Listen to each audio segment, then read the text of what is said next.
Hello everyone, it's Martin aka Anders, and today I'm going to be bringing back for the first time in a long while, Computing Competitive.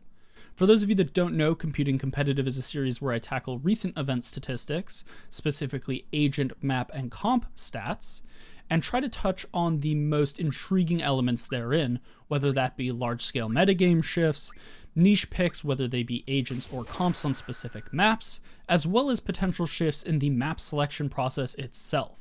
With that out of the way, what we're going to be covering in this specific episode is our first tastes of North American VALORANT Champions Tour. Stage 1, Challengers 1, both the open and closed qualifiers. Let's jump right into it.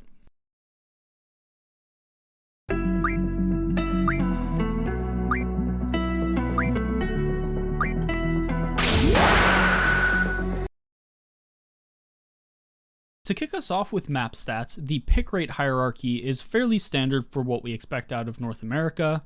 Bind coming in at the top slot with just around 27.5%, Ascent closely following with around 26.5%, Haven trailing a little bit from there at roughly 24.5%, Split quite a ways back at 21.25%, and Icebox making a little bit of an appearance in the metagame finally with just over 17%.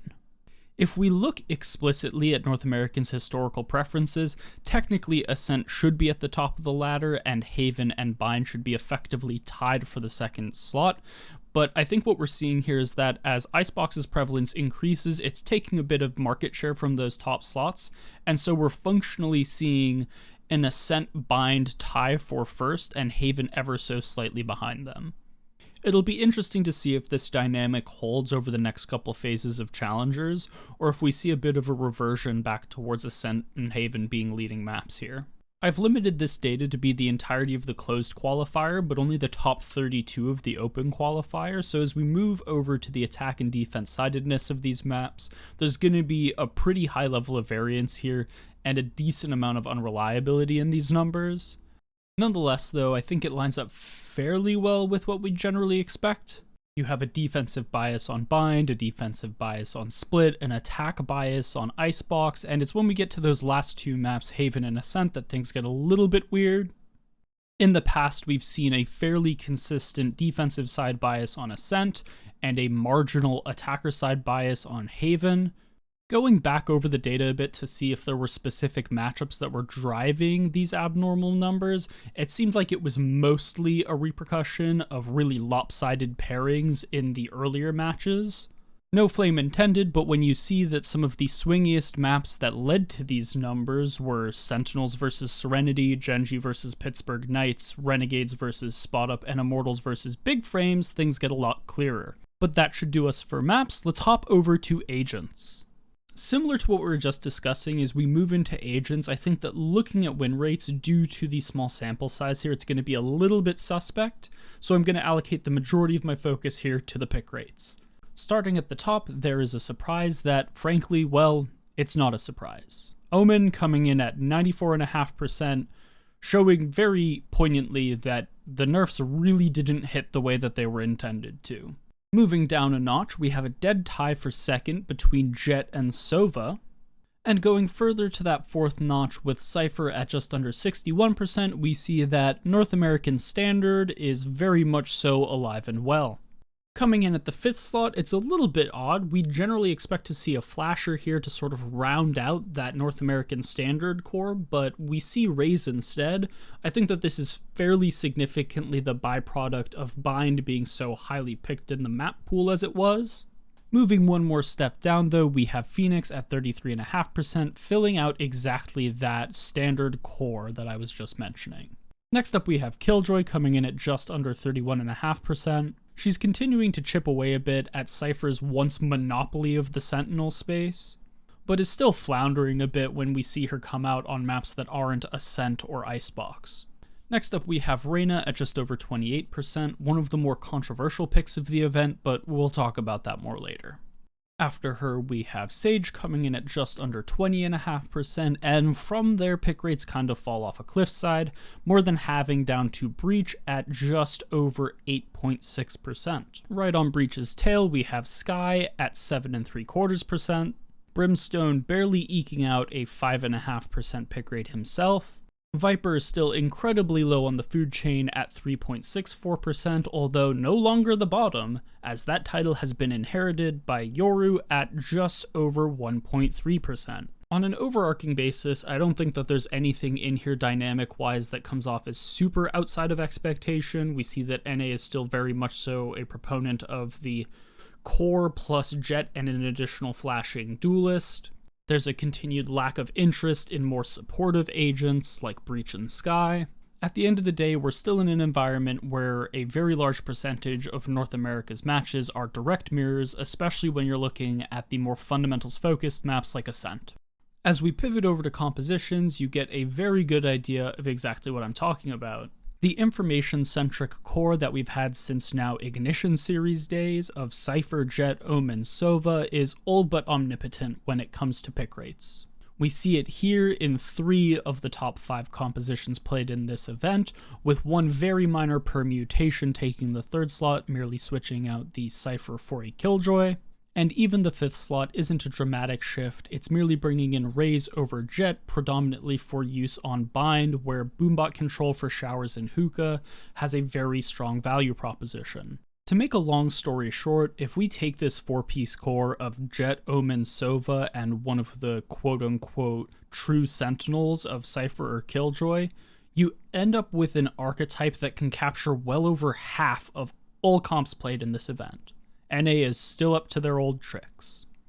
To close us out, I wanted to do something a little bit different and just take a composition from the event that I personally label the comp of the event. Something that, while not necessarily the most played, or the most innovative, or anything else, it was the singular composition that, in my eyes, defined the narrative of the competition as a whole. For this event, that composition is Jet, Omen, Reina, Sage, Sova, the lineup that Sentinels brought onto Icebox when playing in the grand final. This comp, while not the flashiest, still takes the title for this event because of the story that surrounds it that I'm sure many of you are incredibly familiar with at this point. It really all started during one of Shazam's streams. Can someone please show me like the 6th strat? The LG that Immortals are doing that we aren't? Dude, these teams are just taking duels. There's no intricate strategy or intricate tactics that's happening right now. Like, nobody's doing anything different from us. They're picking Reina, they're contacting sites, they're taking Vandal duels and trying to win the aim-up duel and take a site. There's nothing intricate happening. That's why it's so random. That's why 100 Thieves loses, TSM loses. Got it. It's hard to be consistent when the game is not what they envision about abilities and being tactical. People are just buying Vandals and taking crazy fights. Thief is insane. He's insane aim. He's randomly pushing and taking duels. If he's solo at a site, he's solo on attack, you know. He goes on a bit of a rant, making the point that a fair amount of players, community figures, and casters have been trying to contend that Sentinels has run dry a bit strategically and has been showing up a little bit washed in recent competition. In counter to that point, he states that, frankly, there isn't a lot of higher order strategy in the way that North America is playing right now. That highly orchestrated executes and intuitive and innovative ability usage really isn't yielding the intended results that Riot presumably wants in their ability-based shooter.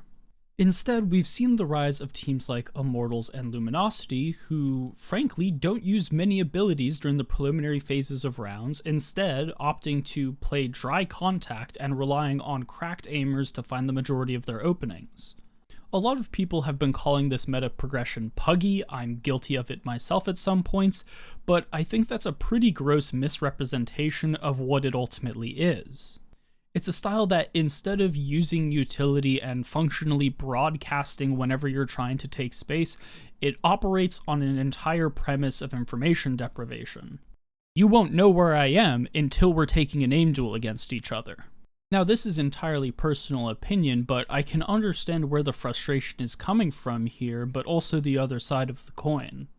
On the one hand, VALORANT is an agent-based, ability-based shooter, and in many senses, the abilities in this game are the least meaningful they've been since release. The core premise and promise that this game offers when you look at it on its face isn't being delivered by the gameplay right now. On the other side of that coin, though, I don't think it's fair to refer to this contacty style as puggy or unstrategic. It's almost like a weird offshoot of virtue signaling, where there's a pretty decent contingent of people who, just because it's not the type of strategy they wanted or expected from Valorant, they feel the need to grandstand and be dismissive of it, acting like a more traditional strategic approach is somehow inherently superior. My personal take here is that I am more in Shaz's camp than I am not. I don't think that there's anything fundamentally wrong with this contact info deprivation style, but I do think in a game that has classes, that has specific agents, that has very niche utility sets, the playstyle should be based around those and not around how you can artfully avoid using them and giving your opponent info. Adjacent to that, I also think that the dry peaks that this contact style relies on should be almost universally considered a bad idea. One of the core tenets of Valorant's design that has literally come directly from the mouths of Riot employees is that you are meant to be using your utility to create gunplay opportunities for yourself. If that is the assumption, then you should never be able to dry swing an op and live. Speaking in absolutes is always a risky business, but I am fairly comfortable making this one. Coincidentally, those of you who have been around for a long time will remember a video I put out on why I thought the op wasn't the problem preceding its nerfs. I still firmly believe the op was never the problem. And as a matter of fact, I believe the meta we're currently experiencing is a repercussion of those nerfs going out when they weren't warranted. When those op nerfs were on the table, the game was at an impasse. We could choose one route where we nerf the op and we lean more heavily into gunplay, making it so that swings were more effective and contacty styles were viable. The other branch was making people learn how to use their ability in effective ways so that they could properly counter ops when they were posted up and force them off of angles. For whatever reason, the Riot Balance team decided that going the way of gunplay over the way of abilities in their ability-based game was the correct decision. That's where people's frustration is stemming from. And again, I am not saying that going a raw gunplay route for the game is inherently wrong. What I am going to say, though, is that it flatly breaks the promise of what Valorant was meant to be. And I'll be honest, I don't know where we go from here. There's one universe where Riot devs are in a similar thought space to me and they think, hey, we should probably roll back some of those op nerfs now that people are more comfortable with utility. We need a way to deter this contacty style. There's also a universe where they say, hey, this contacty style is fine. We really wanted raw gunplay to be far and away the most important element in this game. Both branches are fine, I suppose. I know that, in my opinion, one of them strays further from the promise that was made in Valorant's design premise, but to each their own, and the devs are allowed to choose whatever path they please. At the end of the day, who knows? I think it's pretty futile to try to project at all what Riot is thinking in this situation, and as much as I have my own opinions, and as much as I hate to say it, it's not like they're exactly pressed for time to figure this out in a hurry. This is the first chunk of Champions Tour, and they can just wait it out and see. For all they know, this isn't a systemic issue, and it may just naturally resolve itself in phases 2 and 3 of Challengers. My personal take?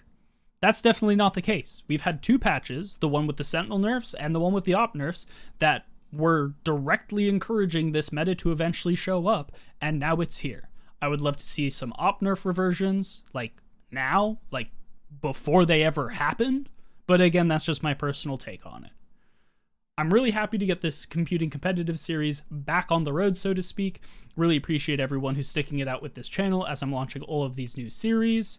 If you're enjoying my content, please don't forget to like and subscribe. Comment down below, what do you guys all think of this? This is like the hot topic. Every content creator is talking about it. Every podcast is ranting about it. Everyone's got their corner of the pie. What do you guys think? I want to hear down below, and I will give you my commentary if you want it.